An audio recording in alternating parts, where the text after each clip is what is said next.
Good morning, ladies and gentlemen. Welcome to episode 3 of Monday Morning Moccasins. We skipped a week. I didn't do one last week. There wasn't much to talk about last week, so I wanted to sleep in, and I said, you know what? I didn't commit to once a week, so I could do this thing whenever I want. And right now, I don't want to. So we skipped a week, but that's alright because really there was nothing. But there's some things this week. So, first things first, you might have noticed a setting change. Got a new desk, straight from China. It's very quality. I got a matching bookshelf case thingy that I've got all my records and CDs and my record player on. So that's pretty cool. I'll put like a little clip of that in there. It's on that side of the desk. And I switched the whole thing around. So instead of this wall to my back, that's to my back. So I've got a cool background. I was going from the L desk, and I decided I wanted just a piece of wood. I just like it a little bit more. It's a little simpler, and this one's a little bit of a deeper desk, because before that L desk it was like probably about maybe like 5 to 6 inches narrower than this one. So I'm happy with this one. I got some new speakers with like a little subwoofer that's underneath my desk, and I got all this stuff around me. My guitar amp sits behind me now, and I've got this little nook. So in that nook, before I had that like gray drape that would come down and would cover everything. I've got still the gray drape covering sort of the top of it, but I've got it rolled up underneath. And in that nook, there's a little bench right there, and that's where I do my work on guitars. Before, I just used it as like a storage for like all my backpacks that I have. Well, I cleaned it out, and I moved over what used to be where my records were over on that side of the desk. I moved it over here because on the top I've got like a little piece of cardboard and like a soft mat and a little neck support. So that's where I do all my guitar stuff. And I've got like, on the second shelf, guitar tools and all that.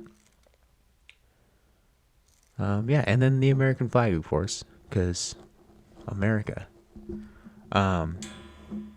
But that's not even the coolest part about that little cranny, that little nook. Check this out. Oh, would you look at that? So Amazon special, once again, got these LED lights. It comes with this remote. It's pretty cool. So you could, I think right now I'm on fade 3, but you could do stuff like you could just have it red if you want. So it's just all red, all green, all blue, and then white. So that's the purpose of them, why I got it, because in that little closet, when I'm working on guitars, I can't see shit. So I got these lights to string up, and I can turn them on this one so I could see. But then also, if I want a little bit of pink action, is it pink? There it goes, pink. A little bit of lighter pink. Where's that? Is that blue? Pink. But then I could do shit like orange. I could do like teal. Oh, it does not look the same on camera. That's okay. But if you're having a party, check this out. So that's pretty slow, but I can make it faster with this little quick button.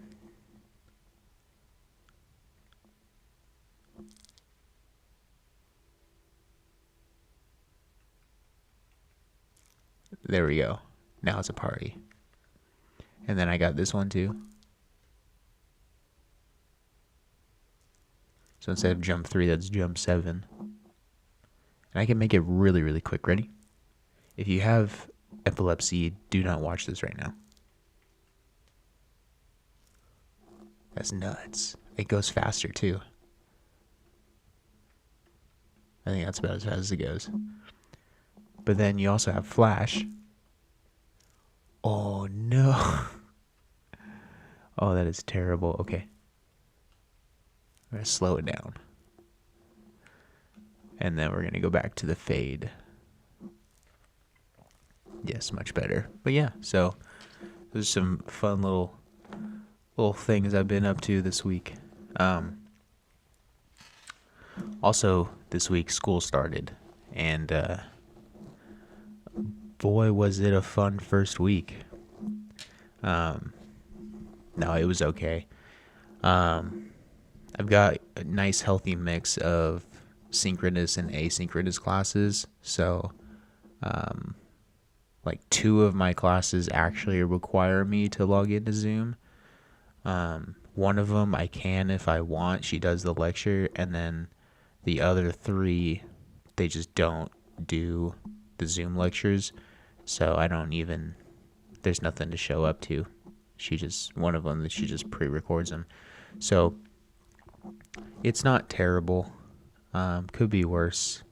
The homework though, it's like, you could tell like it's going to be one of those semesters where if you start to fall behind, you're like pretty much screwed. So I'm just trying to stay on top of it. I've gotten assignments done that aren't due till next Friday, just to kind of get ahead, just because I could do, it doesn't matter what week I'm on, I just read the information and, do the thing. So, but yeah, so it should be a packed semester. But yeah, what else we got? School started, first week done. That's pretty much it in terms of catching up. Another little update. I mentioned last podcast I'm working on some music. I'm still working on it. I'm trying to learn how to sing. Something I've always been really bad at is singing. Because I got my mom's vocal genes. She's not the best, but you know what? She's braver than I am because she used to sing karaoke all the time, and I don't even do that. I think I've sung like maybe 3 karaoke songs total in my life, but she gets up there and she sings with my dad usually. He's a good singer. But yeah, I'm trying to train myself how to sing, and so I had this whole fiasco of my guitar. Like, I tuned my guitar down a half step, and I was like, all right, cool, yeah, this is the sound I like. And I wrote all these songs, and then I go to start tracking vocals, and like I could sing it, but it just really wasn't sounding, it didn't sound comfortable. And I was having to tweak a lot of things, and I was like, well, you know what? And then, so I just had the idea of basically transposing the song real quick into a half step up, which is just going to be E standard tuning. So I just played it as if my guitar was tuned normally and started singing along to it, and it like came out like more comfortably. Wow. It came out easier, more comfortably. It's early. It's not even 7. I'm just trying to get this thing out of the way today because I got a busy day today. But anyway, yeah, so I started singing it, and then it just sort of felt better, and I was like, well, shit, these songs have to be an E standard. I can't be fake cool and try to tune down half step and be like, oh, my album is tuned down a half step because I'm so cool and I don't do standard tuning. But yeah, so then that caused a little bit of a delay because my bass is actually over at my girlfriend's mom's house in Placerville. So I've got to get that back at some point. so I could record the bass tracks in E standard. But I could pretty much do everything else. Like the drums are still the same. Obviously, you don't have to tune those to the guitars, but and I could track the guitars, and I could even track vocals with just that, and then get the bass in whenever it gets in. But I think I just talked myself out of procrastination. So yeah, I got to get that done. But yeah, so that's coming out. It's just gonna be yeah, I guess I really haven't talked much about it or announced it. So basically what it is I'm just like messing around and having some fun and writing some songs. And it's, I believe 4 original songs, and I'm doing a cover song. But yeah, I'm doing all the work, but I'm releasing it as like a band. So I've got a band name and an album cover that isn't just like a picture of me. And the reason I'm doing that is, well, one, I can't really form a band right now because this whole COVID thing. I actually reached out to a band that's pretty local. They're a little 3-piece from the next town over, and they're like a little punk band. I reached out to them, and they were cool with like jamming and stuff, but they said that they aren't really looking for a second guitarist. But I think they could actually use one, because listening to some of their things and watching them, there's a lot of things that they're trying to do that they could better achieve if they had somebody sort of. It's one of those like kind of more hardcore, like yelly, like punk bands. So stuff like Black Flag,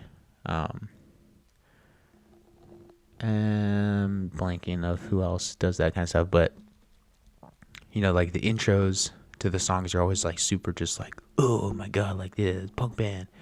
And then he goes to start singing, and he's having to worry about, basically yelling these vocals. So then the guitar just starts lacking.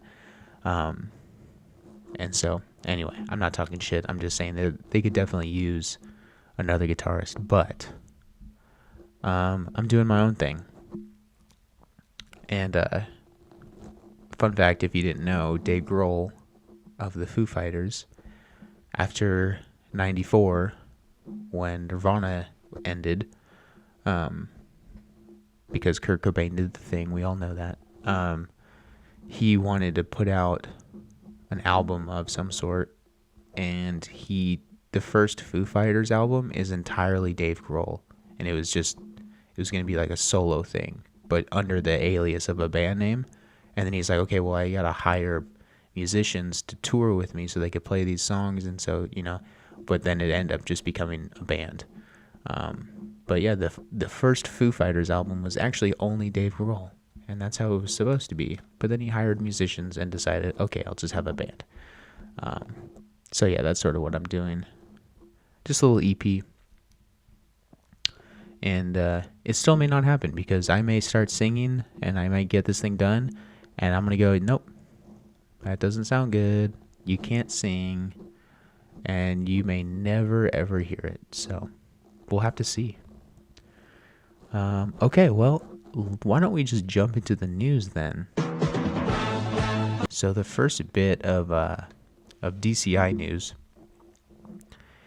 is the headline reads, DCI directors convene virtually for annual winter business meetings. I brought this up for 2 things, or for 2 reasons. The first reason being, it's a very vague article that doesn't say anything really, and I just thought that was kind of funny that we're all sort of anticipating what's going on and how this season is going to look, and yet they just pump out this like, yep, some people got together and they talked about some things, and yeah, so we're going to be talking about some more things in the future, and then hopefully that leads to talking about some more things. It's just like a really just vague and boring article,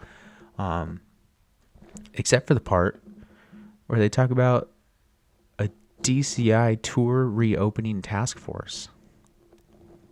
I thought that was kind of funny. Just there's a dedicated task force to basically rebooting drum corps. Oh my god, I just realized I never ever showed you guys my moccasins. Jesus Christ.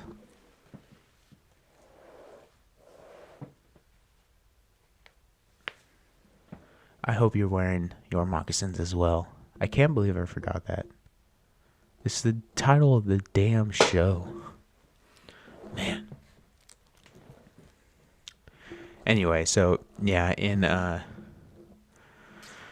what this paragraph reads is, in December 2020, Drum Corps International announced a plan to produce a 3-day event series in Indianapolis in August 2021. Should it unquestionably be safe to do so? Sorry, it's early.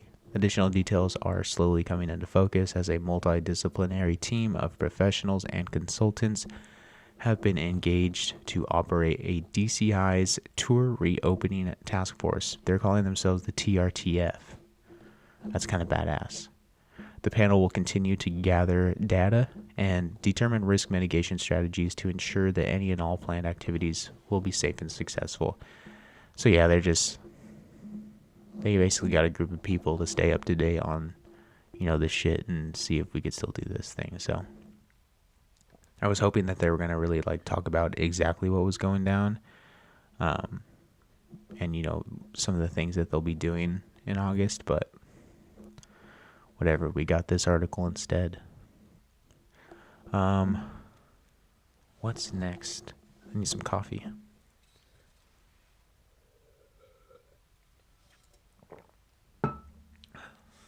Yes. Okay, well, let's go see what's going on with the drum corps themselves. So the first one I wanted to talk about was the Guardians. This caught my eye. Guardians will host an in-person rehearsal camp February 27th in Fort Worth, Texas. So in a month, a few days less than a month, they're going to be drumming together, which I think is pretty cool.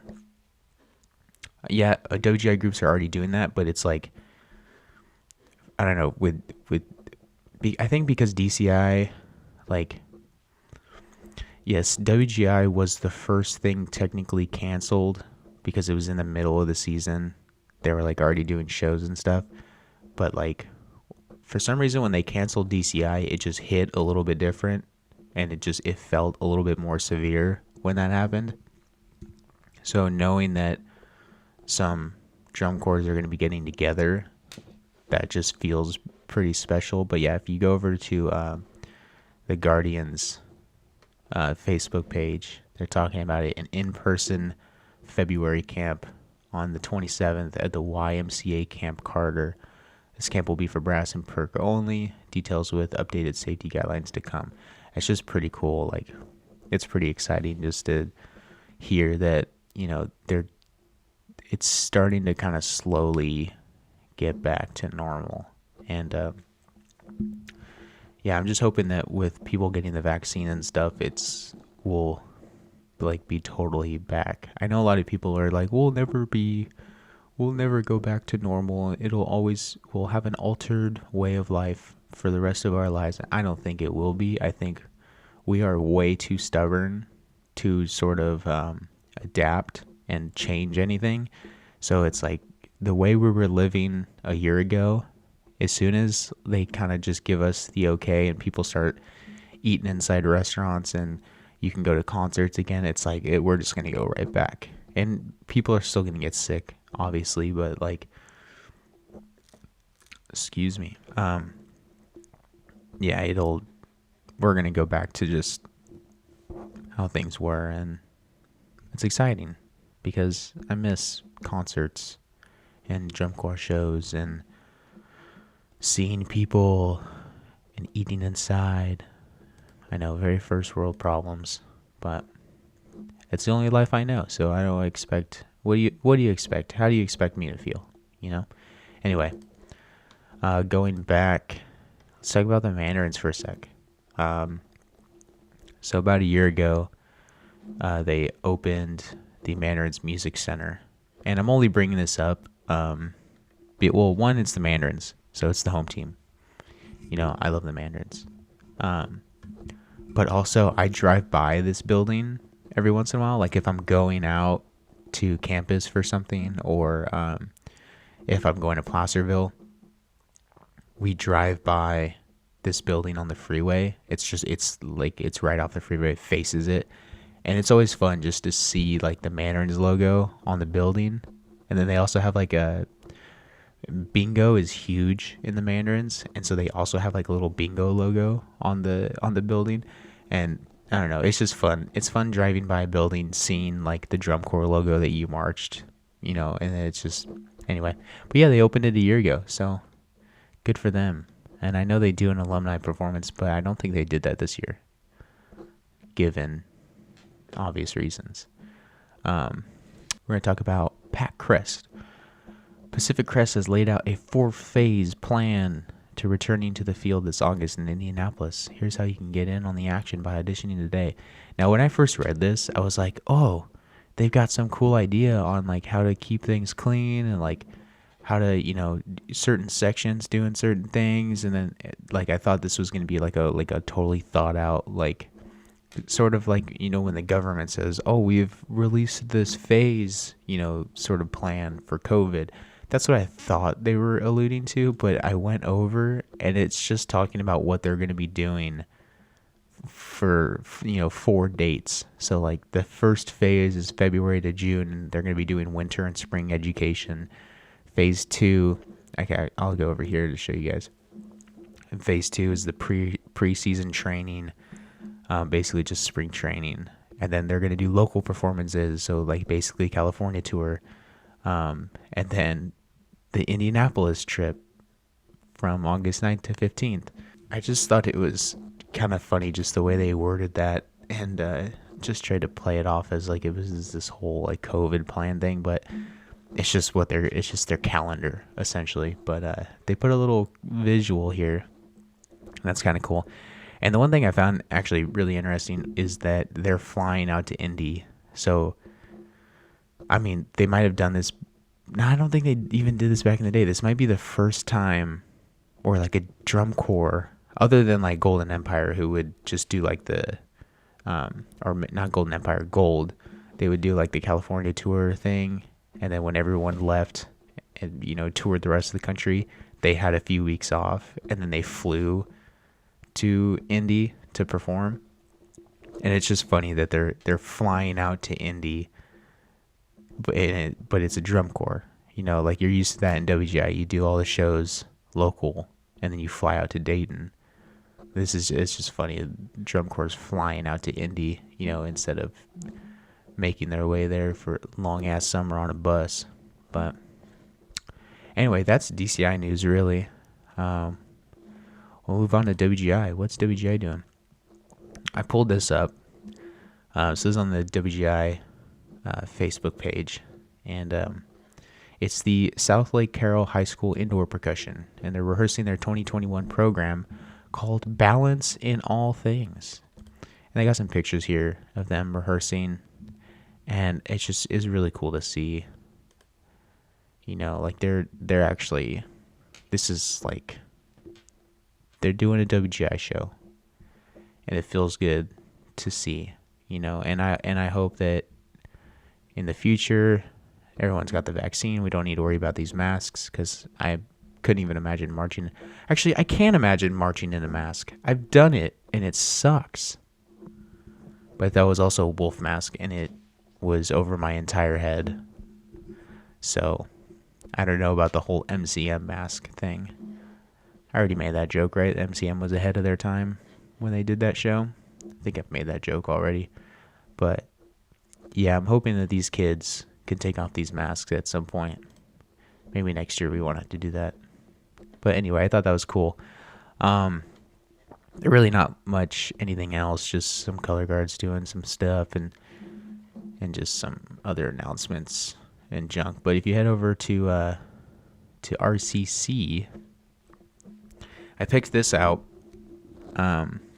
because I thought it was extremely interesting. So on the Facebook, they have this announcement: exciting things coming from our friends at BDPA. I don't know what BDPA stands for. Maybe like Blue Devils Performance Association or something. I think it's just the parent company that owns RCC and BD and System Blue and everything that goes into that monopoly. But you could head over to bluedevils.org/BDX2021 to sign up for a 2022 audition. 2022. Register for the Virtual Audition Academy and learn about the exciting performance opportunities we have lined up this summer. So they're already talking about 2022. So then I went over just to read more. And basically what the thing is you can audition right now and hold your spot for 2022. You're like getting an early audition. But in addition to that, if you get a call back for 2022, you're automatically a member of whatever is going on in 2021. That's pretty interesting. So let's see if I can find the paragraph. Yeah, okay, so it starts off with, good things come to those who wait. Good things come to those who wait. Oh, pulse percussion joke. So it says, the future is now. Good things come to those who wait, but great things come to those who get a head start. That's why we are thrilled to announce that 2022 auditions for the Blue Devils and RCC Indoor are officially open. Weird. Starting January 22nd and lasting through May 3rd, eligible individuals are encouraged to submit video auditions for the Blue Devils, RCC, or both. Those who receive a contract or callback for the Blue Devils will be invited to participate in an incredible lineup of intensives and performance activities planned for the summer of 2021. Callbacks for the 2022 ensembles will be held in person beginning in September. So like in any normal RCC audition, you go in like the later fall and you go audition, and they're trying to set the line by October, which gives them a unique chance to start fostering relationships and building the culture of these ensembles earlier than ever before. And that's the point that I'm making, is they are starting so early that shit better be so goddamn clean that this is the cleanest and most tight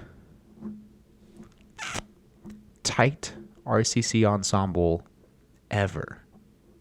The Blue Devil thing is you got to get 150 people together, and they're probably going to just sound how they always sound.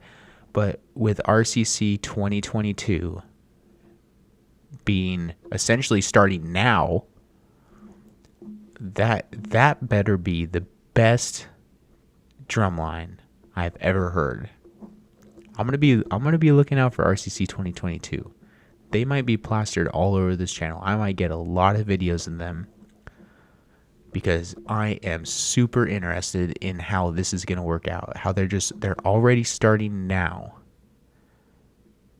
And I may sound like I'm making a bigger deal about it than it really is, but there's a system, right? Just the way things were. You had the drum corps season, then that ended, and then maybe like a month, depending on the ensemble, like a month later, you auditioned. And then you had the WGI season. But now, instead of auditioning in like September, October, and then starting your show, and then like late January, early February shows start, and then April's dating. It's anybody who's marched WGI knows that sometimes it feels super, super rushed, and that every single show, I wouldn't say every single, I'm going to take that back. Some shows you can clearly tell when they either ran out of money, ran out of time, and those are the two things. So like when you get to the end of a production, like third movement, sometimes it is just severely underproduced and is missing a ton. You have a fantastic opener because that opener has been written since the summer before. And then, you have all that time to do the tweaks. But then you get to the third movement and the closer, and it just is lacking some substance. Some groups don't deal with that. Some groups do. You know, like you have the Pulse thing where essentially the entire show is already written a WGI season prior. You know, like Pulse 2021 is happening. Well, it's not, but let's say Pulse 2021, Dayton happens. The day after Dayton, John and Ian start writing 2022. So it's like they have their system in place to just really kind of set out the full story. But some things I've experienced, and especially in high school, it really happens mostly in high school, is just getting to the end of the show and just having this thin, brittle ending where it's just like I had to get on the floor because we had a show on Saturday. So, but anyway, it's going to be really interesting just to see how this whole thing works out with these ensembles essentially getting together now, but for next year. So I just thought that was super interesting. Heading over to Music City Mystique. Yeah, I just brought this up because it's more in-person pictures. I just love looking at people drumming in person again. It just feels pretty cool, you know?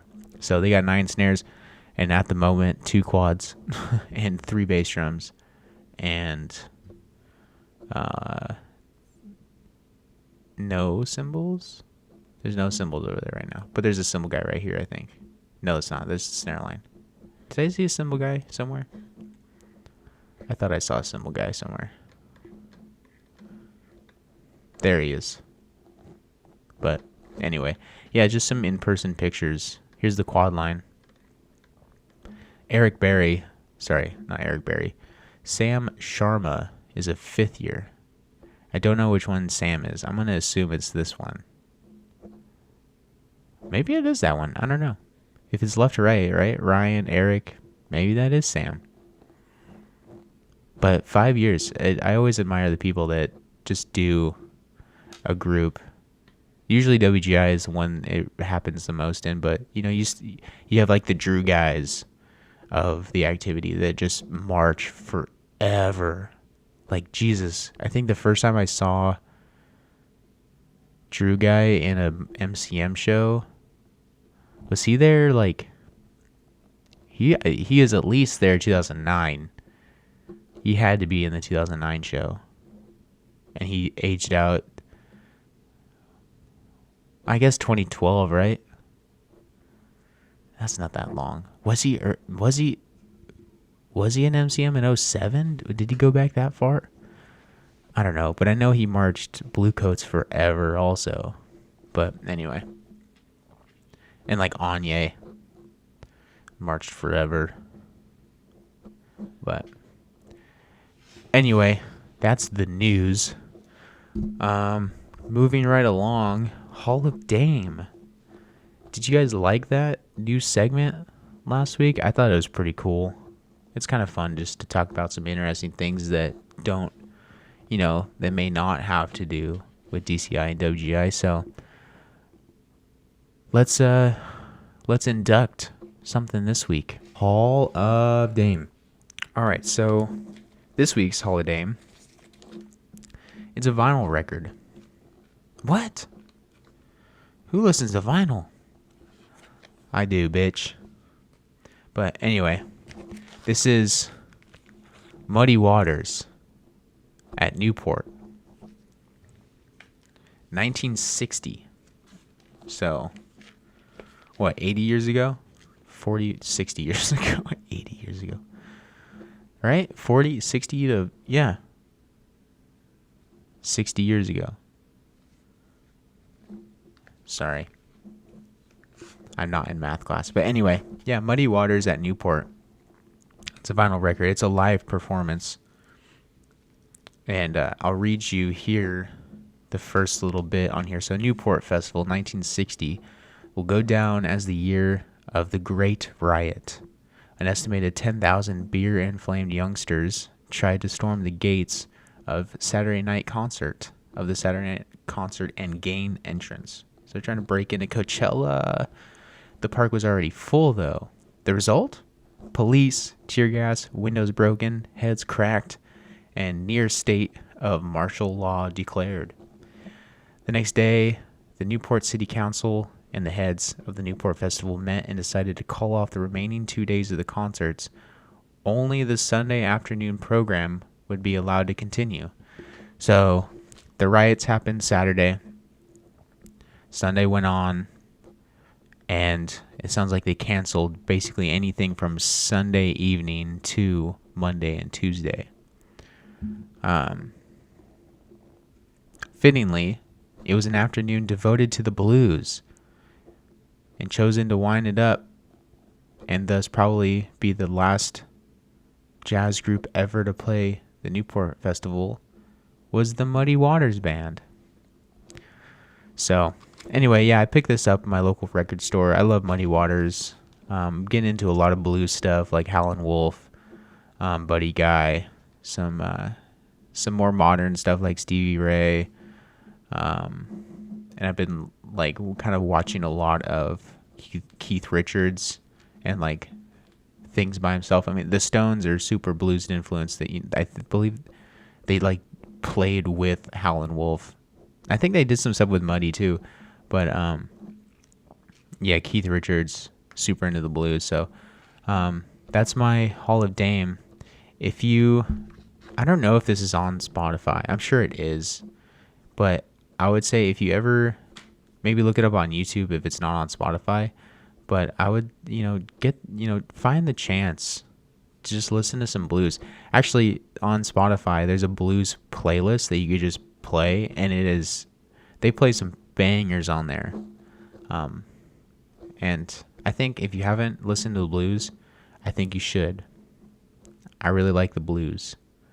It just makes you feel good. It's like, if you ever want to put on something that just like is slow and just like feels good, but you don't want to fall asleep, like that's the blues.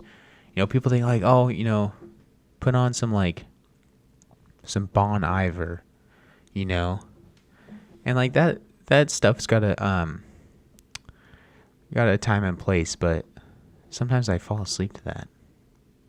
You might be falling asleep to the podcast, but yeah, okay. So, Muddy Waters at Newport is on Spotify, so go listen to it. It's pretty fun. He's good. It's just fun to listen to. But yeah, that's been Hall of Dame, 2nd edition. This is our second inductee. What do we got left? The Q&A. All right. Cool. All right. Well, let's start with who are we gonna start with? It's either my dad or Matt. You guys are not leaving any questions. Guys, ask me anything you can think of. Stupid shit. Serious shit. Ask it. But yeah. Ask a question in the comment section of this episode of Monday Morning Moccasins so that on episode 4 I can answer it and have content to do so I can make that money. Just kidding. I don't make any money off this channel. It's just a joke. All right, well, I'm going to start with the lighter-ish one. Well, it's easier to answer. It's not a light topic, but it's easier to answer. So Matt, my buddy from Hawaii that I marched Mandarins with, I love that guy. He introduced me to some of the best chips in the world. And they are actually fairly mainstream. So I'm not talking about some special Hawaiian chip that you can only get in Hawaii. I can get them at the store across the street. I just never knew about them until he had them in his bus snacks. But anyway, he asks, how are the schools and universities handling the COVID situation up there? Down here in Hawaii, we've been strictly online with some exceptions, and the virus has been controlled pretty well, but school and life just don't feel as fulfilling. It's like the same. It's pretty much exactly the same here. We are all just strictly online, but They were doing some like lab stuff. If you had a lab class you had to take, you can go to campus. If you have to, I went over to campus to do some recording. I'm probably going to have to go over there again at some point soon. But yeah, and like people are working there, so it's essentially the same. It's mostly online with a few exceptions. I really don't know how well the virus has been controlled. Gavin Newsom is sort of kind of going back on like everything that he said and enforced. So like in 2020, he had set up all these rules and had us, operating in a certain way.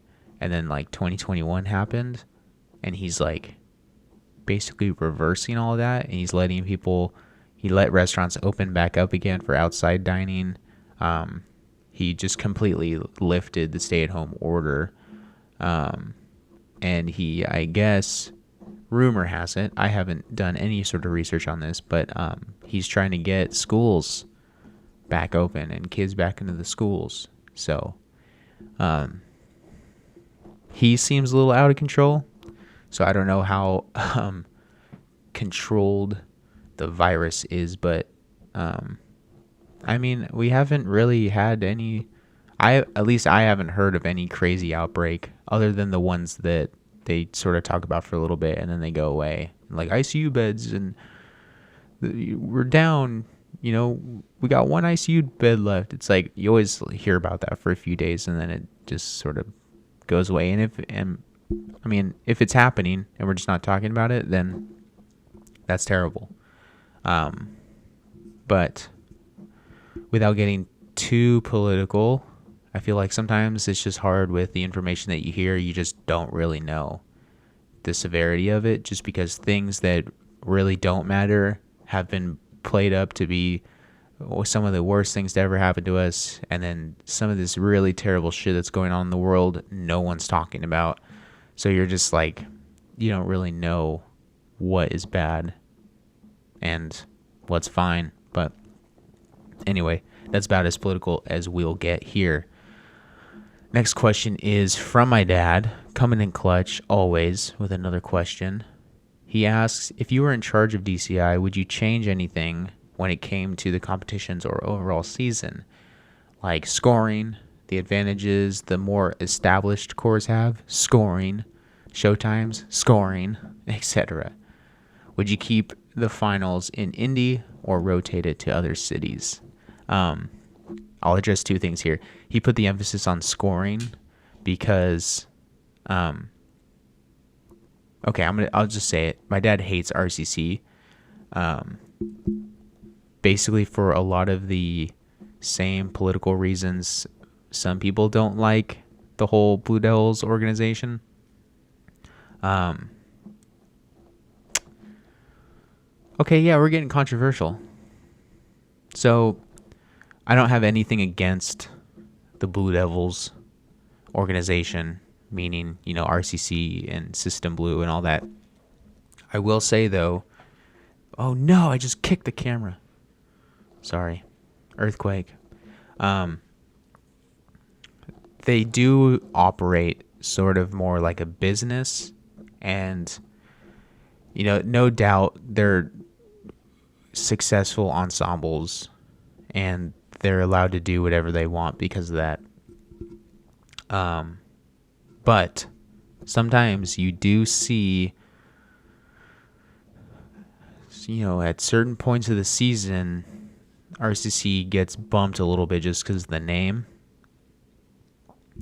Now, that's completely subjective and is entirely my own opinion. And like I said, I'm not bashing anyone that marched RCC. I'm not bashing RCC. There are a lot of things about RCC that I love. In fact, I think my favorite show still is RCC 2015. I believe that was the tree show. That's like my favorite show. It just is good. It's a good ass show. But in 2016, my dad went to a show, and him being my dad, he thought Dark Sky did amazing because I'm in it. But he also thought that it was unfair that RCC placed so much higher above groups like POW, and even what Pulse was doing at that time. I forget exactly what show it was. It was one of the earlier like WGI regionals. I think it was in San Bernardino, but it was the WGI one and not the SEPA prelims. So it was earlier. And yeah, I vaguely remember, I don't remember everything, but I vaguely remember him just not enjoying why RCC did so well. I gotta reset the camera again. We'll fix that at some point.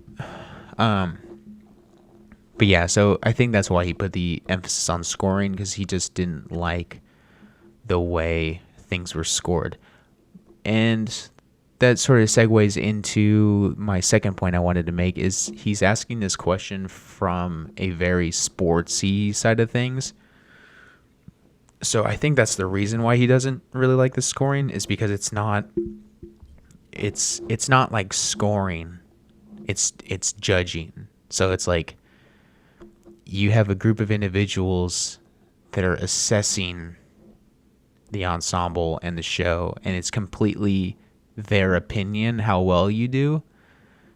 So unlike sports, it's very, very, cut and dry. The ball passes, the line into the end zone and it's a touchdown, or the ball, goes into the crowd. It goes past the wall. It's a home run, or, like you touch home plate and you score. So it's a very just like one thing happens for you to score, but with a performing art, there isn't a checkpoint, for you to earn a point or any sort of score. It is just completely up to the judges and how they think about your show. So some judges might like RCC just a touch more, and of course you try to hope that there's no bias. There's bias. There's definitely bias. And you can even hear it if you listen to some of these judges' tapes. Sometimes there are like groups that they're just absolutely creaming their pants over. They're just like, listen, oh my God, the triplet roll. Oh no. Like Mike McIntosh. I think it was Mike Mac. It was a Rhythm X tape. I think it was Rhythm X. He's just absolutely losing his mind. And then, you hear other tapes from the same judges that are just, oh, yeah, a little out there. Oh, yeah, I'm not quite understanding. Yeah. Oh, yeah. Okay, well, yep, you did the show. Have a good rest of your season. 4th place. But it's like that group was phenomenal also. So, anyway, we're just throwing around opinions. I'll get actually into the answer to the question now. I just haven't even answered the question. I had to actually think about this question because I read it and I was like, God, I don't know. The first thing I wrote down was time of performances. And now, so what I'm talking about there is in Mandarin's 2017, when we were trying to really, do the thing and make it happen for us, we were faced with certain challenges because of our past. So what I mean is there were certain shows that we'd show up to basically pre-Texas Regional. It sort of changed a little bit after the San Antonio Regional, but most shows before then, we got absolutely burned with performance times. We clearly had a top 12 show, but we had we still had that lower world class, performance time. Like we were still performing either before or right after Pacific Crest and the open class cores, like the BDB would go and then it'd be us, and at that same show, we've got people like Blue Stars and, I don't know, I'll just say Masterson. Don't quote me on that, but like the groups that we're trying to get up to, and like clearly we are in those leagues. Like like 2017, I think we might have. No, maybe 2018 was more when we got up into the Blue Stars range. But like, definitely Madison. Like I remember there's one show, and this was actually later in the season. There was one show. It was when Madison and us were like flip flopping the entire season. Like I think we had beat them. We had beat them in San Antonio, and that was the only time we had seen them. And then we got to Wake Forest in North Carolina. That was the second time we were going to see them, and the last time we were going to see them until finals. And so, that show. That show was one of the worst shows I've ever been in. That Wake Forest show. Oh, maybe I'll tell that story one day. I might have already told it on the channel before.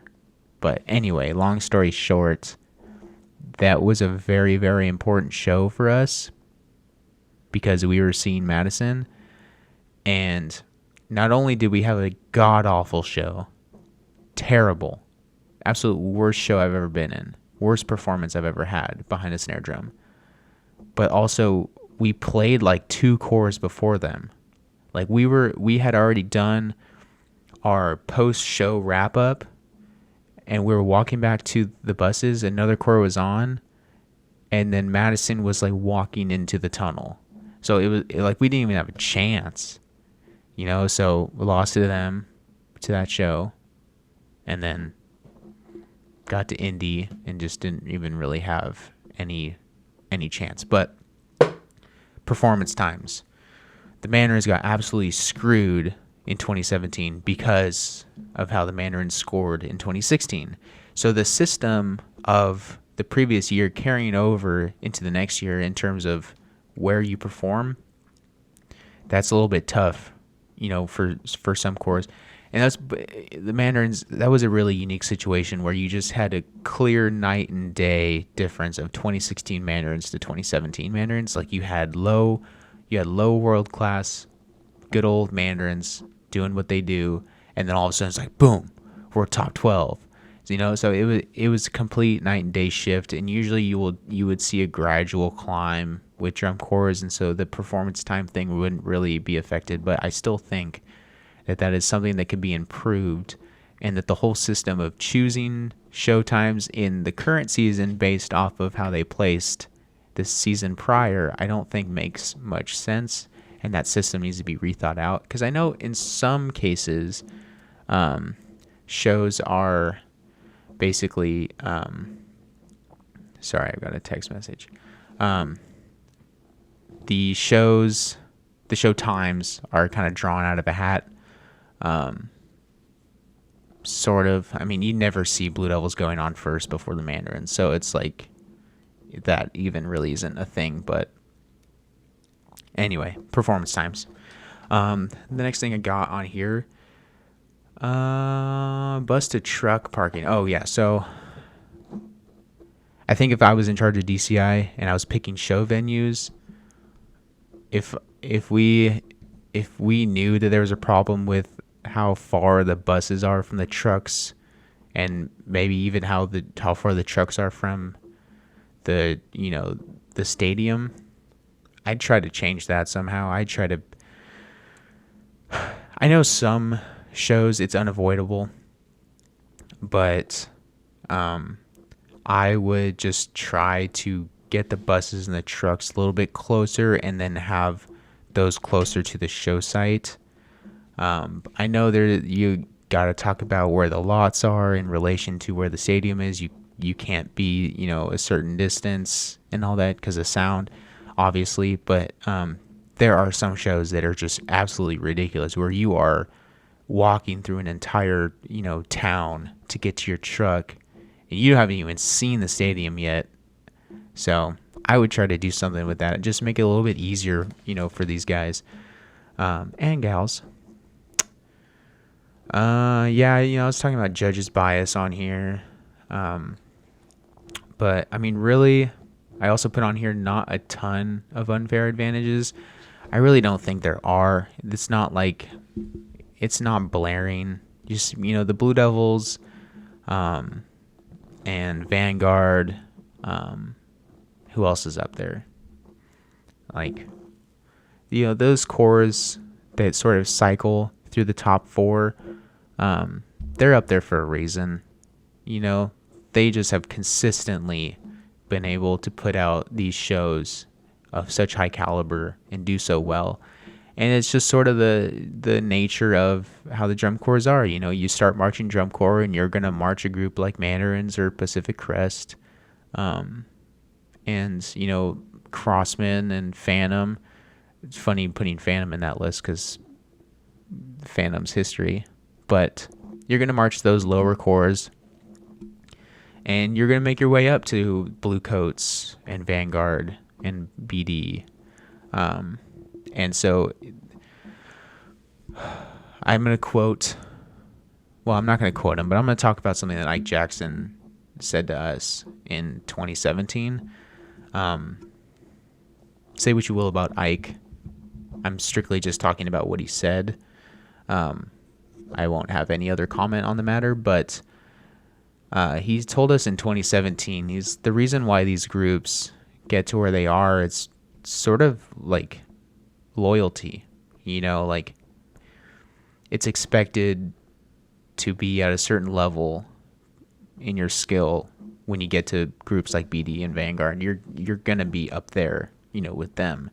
And we were trying to get Mandarins to get up there with them, but the only way that can happen is if people don't leave Mandarins to go make these other groups great.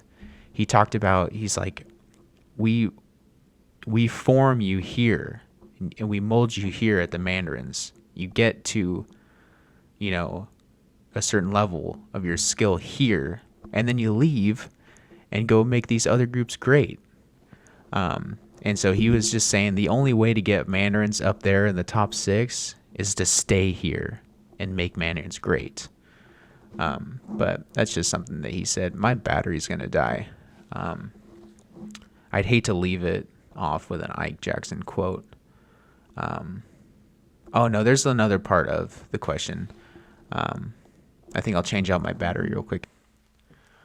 All right, we're back. Had to change out that battery real quick. Okay, so the last part of the question, he asks, would you keep the finals in Indy or rotate it to other cities? I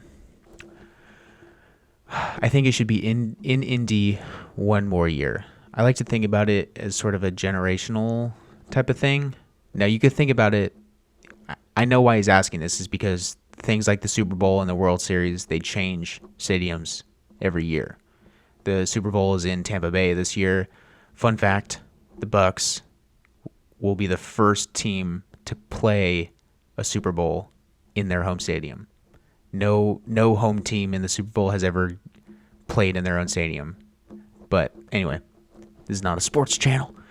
Yeah, I would keep it in Indy one more year, and that's because I believe in 2010 was the first year that DCI finals was in Indy. I believe 2009 it was still in where was it? Michigan? I don't know. I couldn't tell you. But I believe 2010 was the first year it went to Lucas Oil. So we're about, a little over 10 years now with it being in Indy. And so I think it would be time to move it somewhere. Vegas would be sick. Now, that doesn't really line up with how the tour schedule goes with everyone doing all the East Coast stuff. The California coming out to the East Coast towards the end of the season. The East Coast corps do East Coast stuff essentially the entire summer.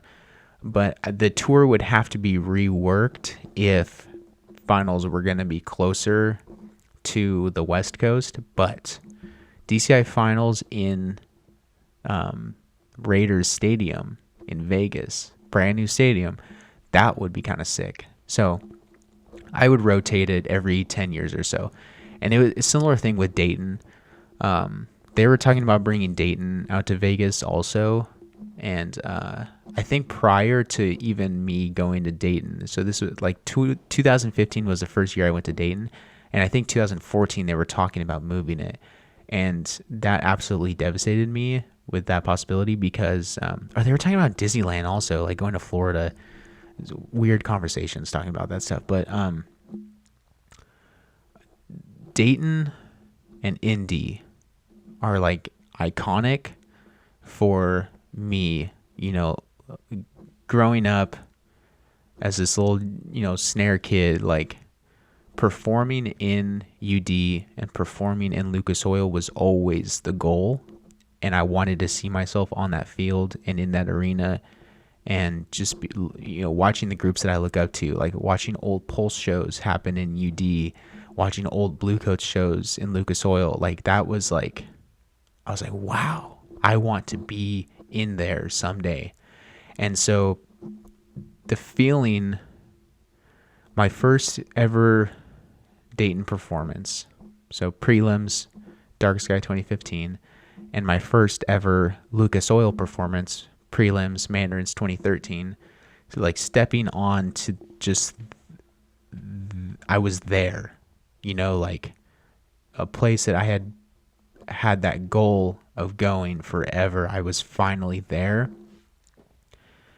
And I even remember the Atlanta Regional in 2013. That was like the first time. It was at the old Falcons Stadium, the Georgia Dome. That was the first time I had really felt something. The San Antonio Regional happened, obviously earlier in the season, but that was like at the Alamo Dome, and I think a college plays there, and it just didn't really feel, it didn't hit me like playing in the Georgia Dome did, where it was like, this is an NFL stadium. I've seen this stadium on TV when the Falcons are playing, but here I am standing right here playing music. Like it just, I think if finals were to ever move, it would have to be just somewhere extremely special. It was either you keep the tradition of Indy for the rest of whatever, or it has to upgrade, just because Lucas Oil is just iconic, and stepping on that field is just it's a whole other feeling. And I would just feel bad for the people looking up to drum corps performing in Indy, making that a goal, and then they're gonna move it, and you never ever get to step on Lucas Oil as a performer. But anyway, that's just extremely sentimental. I'm sure a lot of people do not give a shit about, whatever grass they march on. But that's just my opinion. I think maybe Indy one more year, just because it's been there for about 10 years or so, and you can move it, but it's got to upgrade. So like the brand new Raiders stadium in Vegas would be pretty sick. Plus Vegas is a fun place, and it would be fun to have DCI finals there. I would go. I could drive out there. I could drive to DCI finals. So anyway, I'm going to cut it there. Thanks so much for watching episode 3 of Monday Morning Moccasins. I hope you had fun. Please remember to leave a question in the comments below so I can answer it on episode 4 of Monday Morning Moccasins. Thanks. Cue outro music.